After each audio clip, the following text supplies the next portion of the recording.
Hey everyone, alright, so let's talk about One More Shot. It came out yesterday on Sky Original in collaboration with Signature.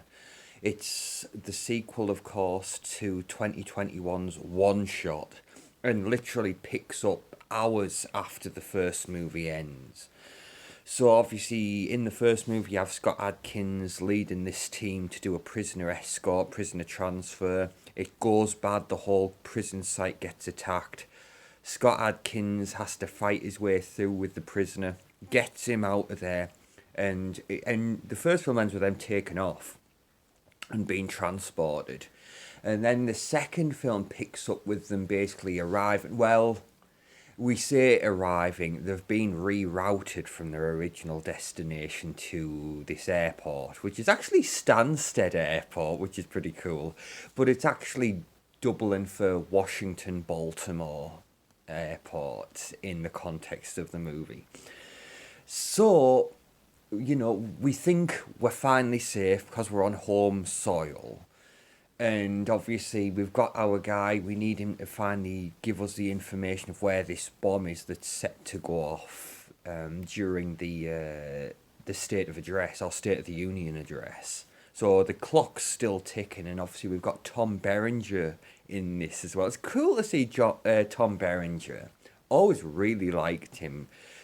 Gettysburg when he was so great in that movie, and I think that is a personal favourite of all the movies that he's done. He's said as much, but yeah, it's great. Always great to see Tom Berenger. He's such a cool guy, and basically in this he's playing like a government, one of the like government agency guys, and he plays it well. He plays it well. And so obviously he meets them at the airport and obviously, wants to know what went wrong in Poland in the first movie. So obviously him and Scott Adkins start off button heads. But then no sooner do we arrive at the airport becomes under siege. So obviously there's an assault team waiting for them at the airport, and then obviously that's where the rest of the film takes place. So you might say that this movie has the DNA of Die Hard 2, if you like. It's kind of like the same thing again, but set in an airport. And again, that gets a lot of bonus points from me. I love Die Hard 2. I just have a thing for airports. What can I tell you? Maybe it's because obviously, going on holiday is so much fun. So you always have that inbuilt association. But an airport, it's such a cool setting for an action movie because you can do so much with it and have a lot of fun with it here. And what I've got to say once again, the whole continuous shot in a, constructed to appear as one continuous take. It's done brilliantly well. It was done so well in the first one, and they carry that over. It's got the same director has come back for both of them, so that always helps.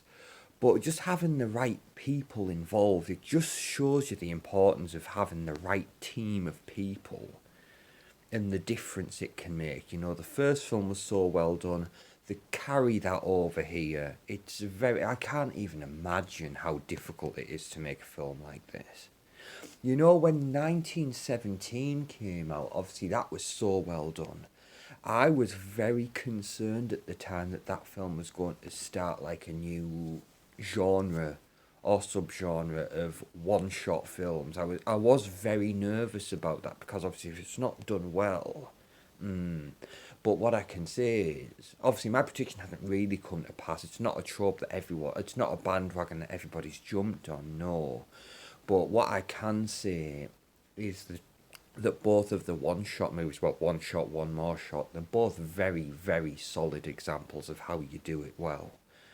The action's great. There's some good tension in this as well. What I love, and this was very much the case in the first one, but it's a trope that they carry over here.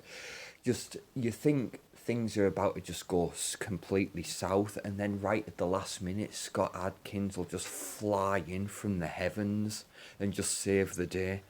I really love Scott Adkins. Both of the Debt Collector movies are great. Triple Threat's really good.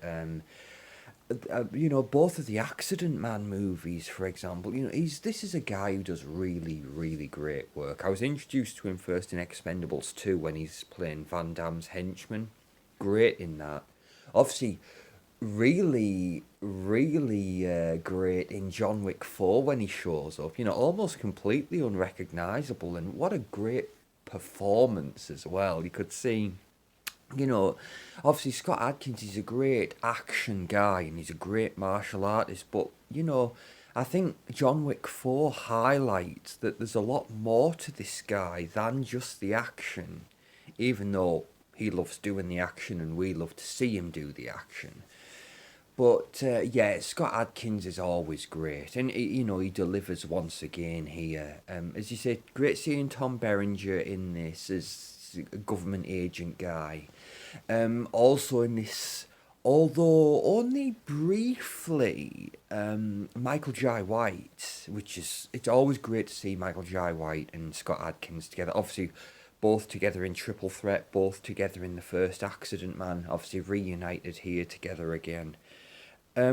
What I gotta say, obviously, I was hoping that Michael Jai White would be in the movie more. He's first introduced into the film about at the midway point, and then we don't really see him again until the end of the film. But obviously, the end of the film, you get a really cool fight between Michael Jai White and Scott Adkins. It's always a treat to see them go at it. One thing I will say, the fight is on the shorter side. However, there's one interesting thing that is worth pointing out. Michael Jai White actually doesn't die in this. He's left alive. Now, obviously, Scott Adkins has said that there are plans for a third movie, and the way this film ends, it ends in such a way, like the first one did, that it can lead into the next one. Yeah, Scott Adkins has talked about doing a trilogy. I don't know whether they'll call the next one last shot or one final shot. Um, but I think obviously they've kept Michael Jai White alive deliberately because of whether they'll give him a bigger part. I'd hope he gets more screen time in the next one, and we got to see him and Adkins go at it again. But yeah, again, both of these films are really solid action movies. Again, they're not designed to win any awards. They know what they are. They don't have any delusions of grandeur, but they're really, really well done. I, again, loved the first one. Really, really pleased with this one. And I really hope they do that third movie, man. I'm really hoping they do. But yeah, that pretty much wraps this up again. If you've got Sky, what have you got to lose? It's sitting there waiting to be watched. It might even be starting on Sky Cinema just as we speak. Enjoy it. It's the sort of thing that's just designed to munch popcorn while it's fun.